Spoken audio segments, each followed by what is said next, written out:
su secretario adjunto. Adjunto, Tenemos a Francisco Campos, que bien. también hace mucho que ya tiene experiencia en paritarias. Daniel acompaña, obviamente. Sí, ha estado seguramente en paritarias. En paritarias. Le vamos a dar la bienvenida. Muy buenos días, Francisco. Daniel Núñez Vivares y Daniel Núñez te saludan de los Cronistas de la Mañana de Radio Ala. ¿Cómo estás? Buen día.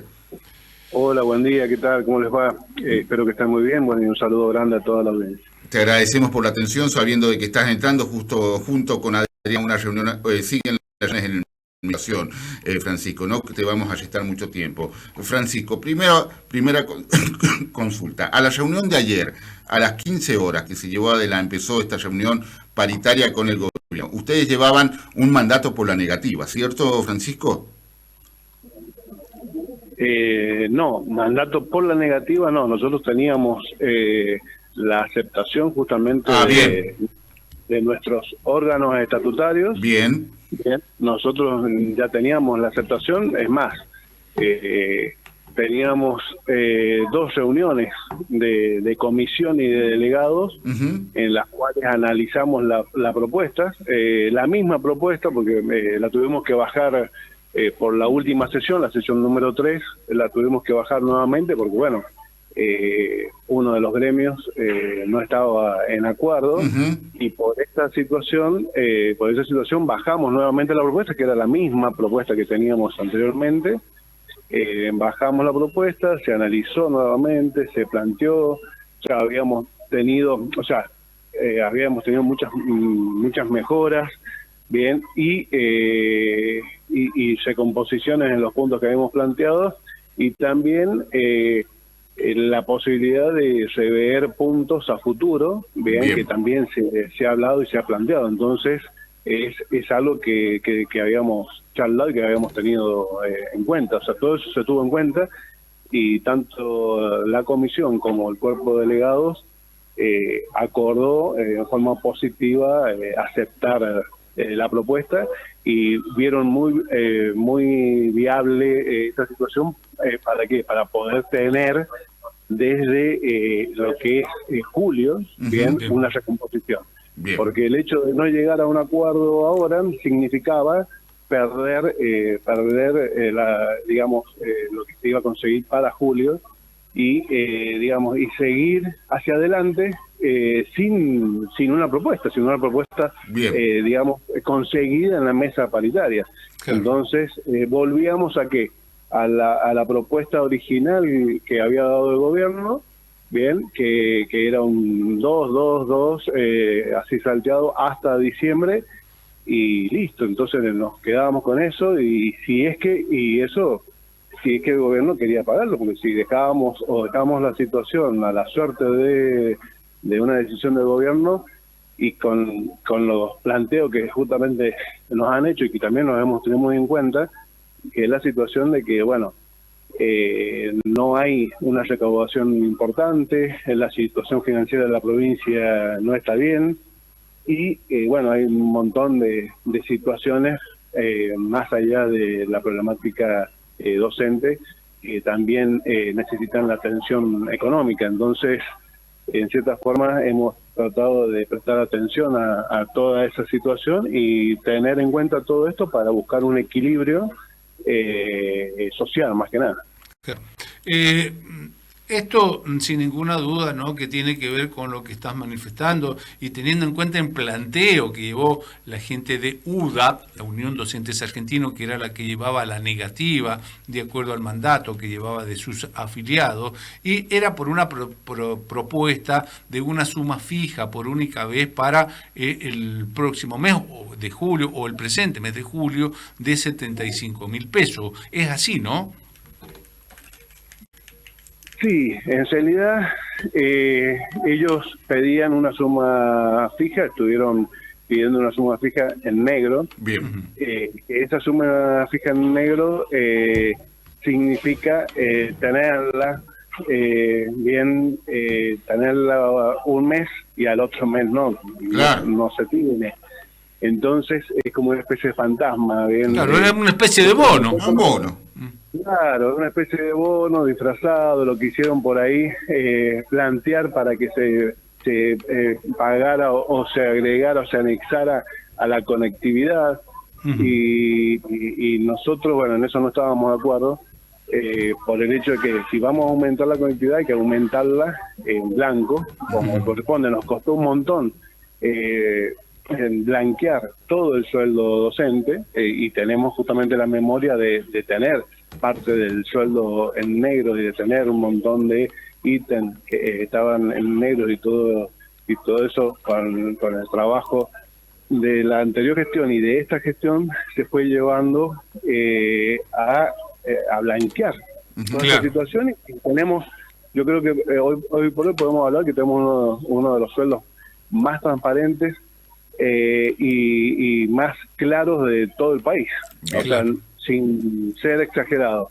Bien, y esa situación no fue una cuestión o una decisión solamente de gobierno, sino que fue una discusión paritaria y una defensa de los gremios que justamente han aceptado esa postura ahora, defendiendo esa situación, que llevemos todo a blanco. O sea, no nos vamos a poner ahora a pedir sumas en negro para que abramos una puerta en la cual el día de mañana venga el gobierno y diga, me conviene darles acá y sumarles acá. Claro. ¿Por qué? Porque no sumas en negro, obviamente que no se hacen aportes, no tienen que estar agregando plata, o sea, toda la plata va líquida, y obviamente para el docente que por ahí recién inicia, dice, qué bueno, porque viene plata y está viendo plata en efectivo directamente, pero estamos perjudicando al jubilado, estamos perjudicando algo de ascenso, o sea, se está perjudicando a toda la pirámide salarial de la docencia. Entonces es mucho mayor el perjuicio que los beneficios. Francisco, me quedo con esto de que, bueno, acá en la provincia de San Juan los gremios docentes han logrado de que todo el salario docente sea en blanco. Con respecto a los haberes, ¿cómo está en la pirámide o en el ranking, digamos, a nivel nacional los docentes sanjuaninos? ¿Están en la media? ¿Son uno de los salarios más altos? ¿Más bajo? Más bajo. Teníamos entendido de que, por ejemplo, los docentes de Ciudad Autónoma de Buenos Aires y AMET están en todo el país, por lo tanto también tiene docentes, profesores en la Ciudad Autónoma de Buenos Aires, son uno de los docentes que más ganan. ¿Esto sigue siendo así? Bueno, nosotros justamente en esta situación hemos hecho comparaciones con otras provincias, lo hacemos siempre, y hemos tenido la posibilidad de ver que con esta última recomposición que se ha logrado, nosotros estamos en una, hablando en términos técnicos, estamos en una media alta. Bien. Estamos en un punto, digamos, si hablamos en una escala de ranking, estamos en un sexto, séptimo lugar a nivel país. Claro. Bien. ¿Qué sucede? Hay composiciones salariales muy diversas, dependiendo de la región o de la provincia en la cual se analice o se compare con la nuestra.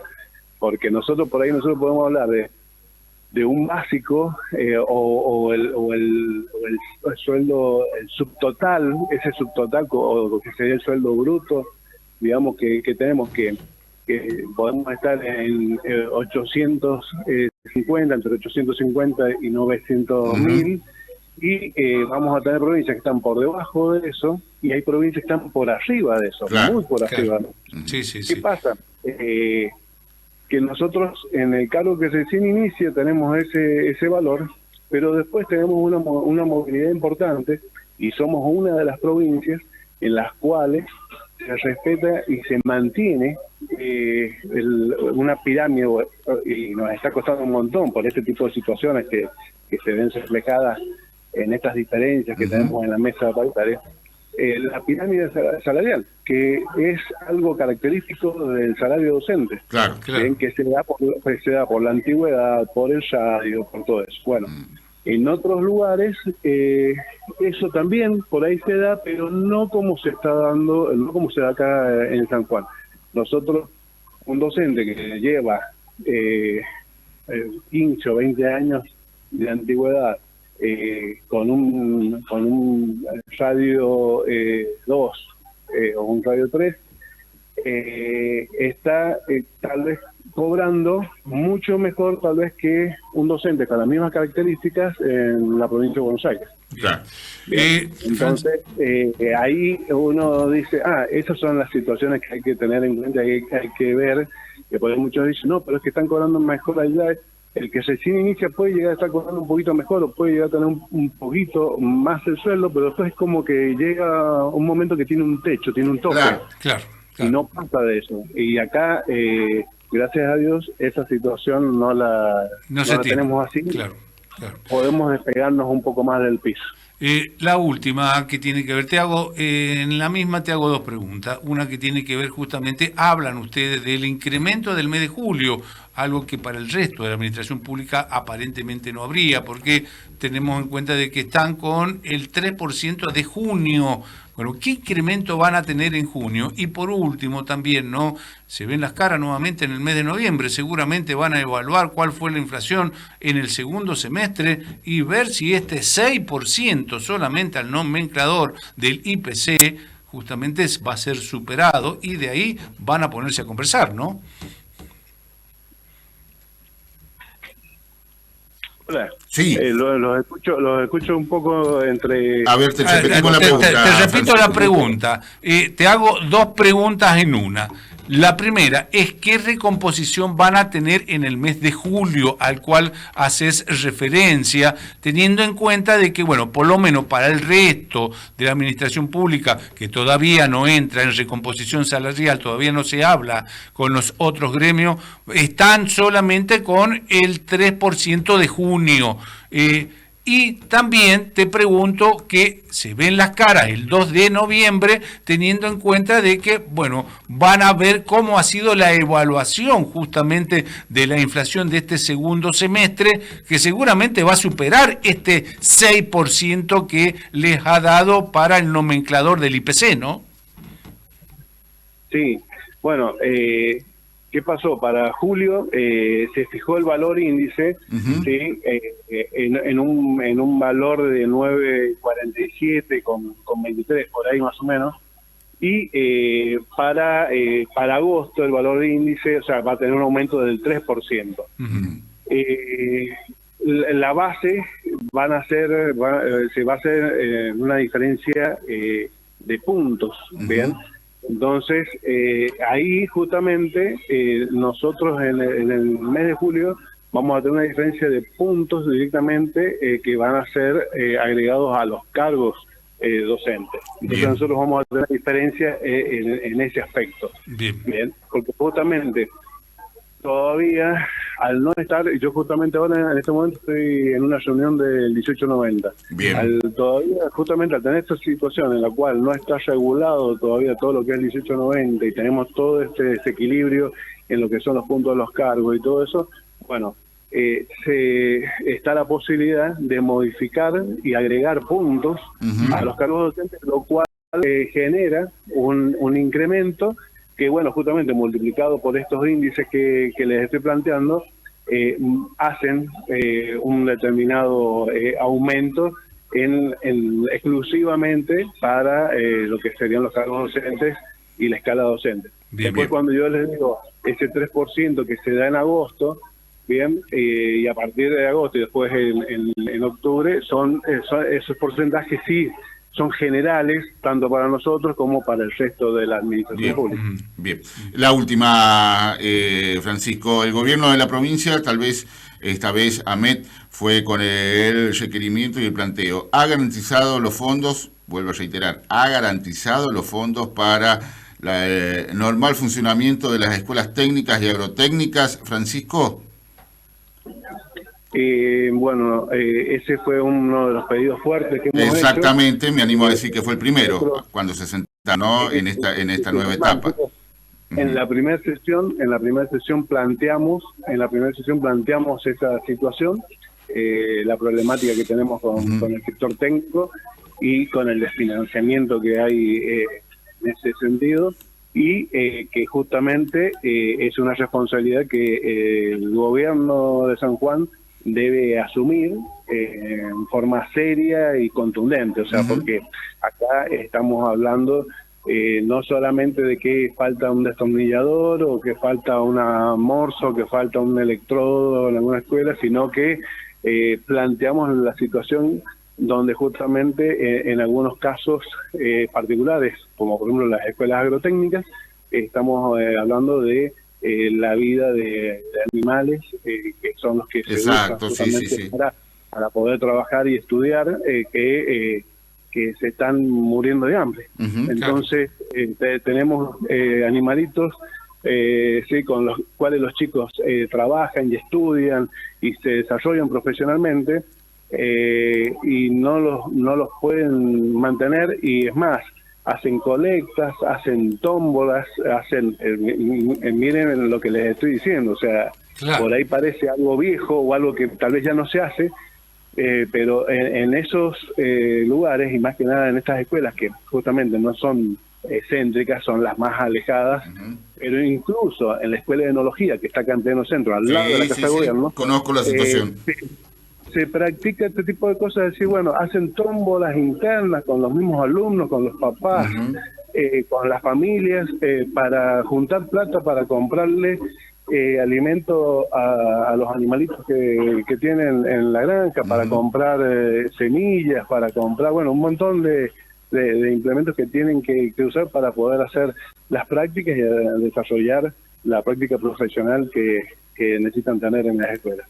Y esto es responsabilidad del gobierno provincial, no ahora, ni porque le dejaron de pasar la plata del incentivo docente, no es por eso, sino que las escuelas, por eso las escuelas de formación técnica ya no son ENET, son EPET. Son escuelas provinciales de educación técnica, no desde ahora, hace un montón de años, ya hace casi 30 años.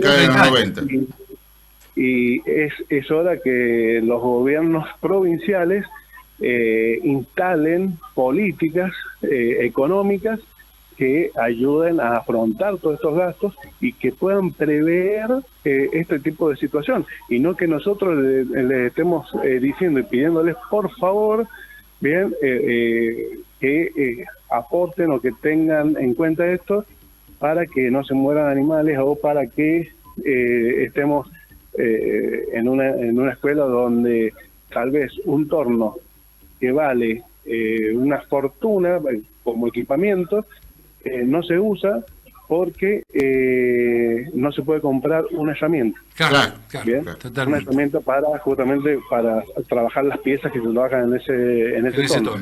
Bien, y bueno, ese tipo de cosas y ese tipo de mantenimiento es lo que está echando, digamos, para atrás todo lo que es la formación específica. Así que bueno, es una situación que hemos remarcado mucho, hicimos las presentaciones correspondientes, y bueno, estamos esperando que tener las respuestas del gobierno y tener el respaldo, obviamente, del gobierno, que tanto en la palabra de Emilio Echén, que es el representante del gobierno en la mesa, y él en su palabra, hablando en nombre del gobernador, nos ha prometido darnos toda la ayuda y el apoyo necesario para esto, incluso con el ministro de Economía, que van a analizar, o sea, han tenido esta situación de decir, bueno, vamos a analizar, vamos a ver esto, y van a hacer todo lo posible para que justamente para poder solucionar esta situación. Así que bueno, hemos tenido la buena fe, y estamos teniendo la buena fe justamente, y le hemos manifestado justamente con el apoyo que hemos hecho para esta paritaria. Así que esperemos que bueno, esta buena fe sea en cierta forma tenida en cuenta, y esperamos lo mismo de ellos, tener una buena fe de desarrollo y de trabajo con el sector técnico, y que eso se vea reflejado en las escuelas.